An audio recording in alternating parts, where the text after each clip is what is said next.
আসসালামু আলাইকুম ভাইরা, আশা করি ভালো আছেন। মার্কেটের অবস্থা খুব একটা ভালো না, দেখতেই পাচ্ছেন। গতদিন মার্কেটের 137টি শেয়ারের দাম কমেছে, 204টি শেয়ারের দাম বেড়েছে। তারপরেও মোটামুটি মার্কেট খারাপই যাচ্ছে, বেশিরভাগ শেয়ারের দাম কমে গেছে।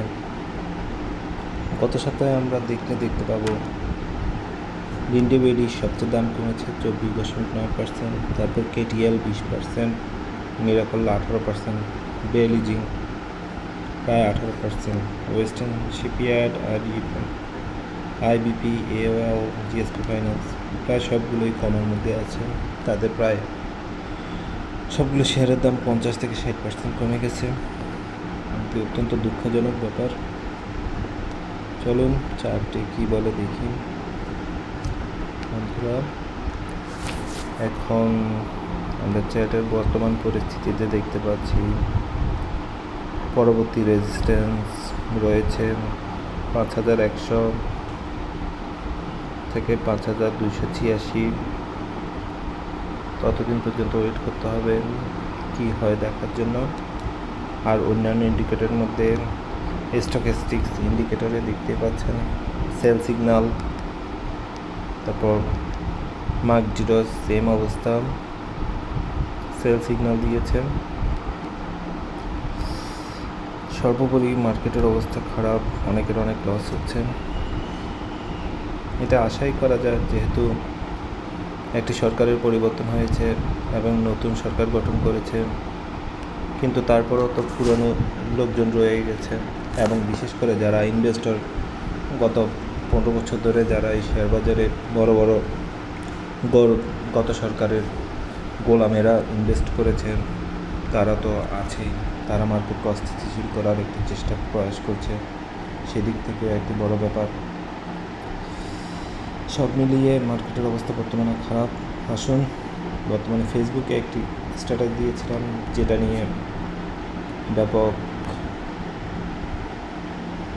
গালিগালাজ শুনতে হচ্ছে। আসেন তার মধ্যে কয়েকটি প্রশ্নের উত্তর অন্তত দিই। সেটা হচ্ছে, প্রথম কথা হচ্ছে কি, আমাদের বেশিরভাগ মানুষ সাধারণ বিনিয়োগকারীর ধারণা বর্তমান মার্কেটে সাধারণ বিনিয়োগকারী বেশি। আসলে সত্যিকার কথা বলতে প্রতিটি শেয়ারের এবং মোট টোটাল ইনভেস্টের 70 থেকে 80% বর্তমানে বড় ইনভেস্টররা আছে।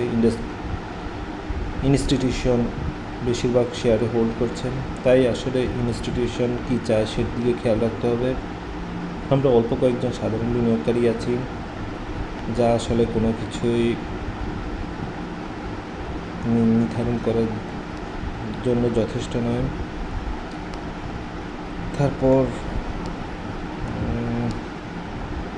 একজনে লিখেছেন গাঁজা বেশি খাওয়া হয়েছে কিনা। গাঁজা খাওয়ার সাথে কোনো সম্পর্ক নেই। আর তাছাড়া আরও একটি বিষয় হচ্ছে আবু আহমেদ এবং বর্তমানে যিনি চেয়ারম্যান আছে বিএসসির, তারা দুজনে অত্যন্ত ভালো লোক। বাংলাদেশে তো ভালো লোকের কদর নেই, তার উপর দিয়ে আওয়ামীপন্থীরা আরও বেশি নিজেদেরকে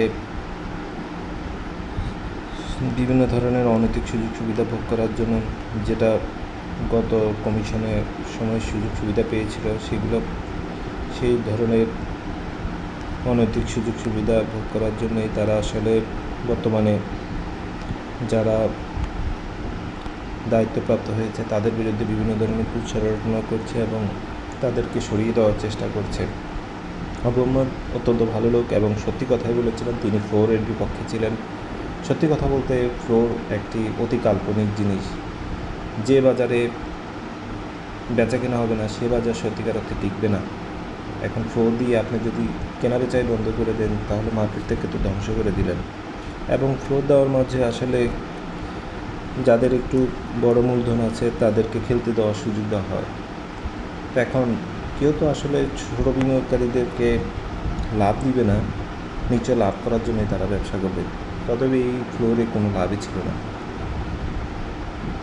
তাই বর্তমানে যে কমিশন আছে এবং যারা দায়িত্বপ্রাপ্ত আছে, আমি মনে করি তারা সঠিক লোক এবং তাদের হাতকে শক্তিশালী করে এই মার্কেট আর সামনের দিকে ভালোভাবে এগিয়ে যাবে, এই বিশ্বাসই করি।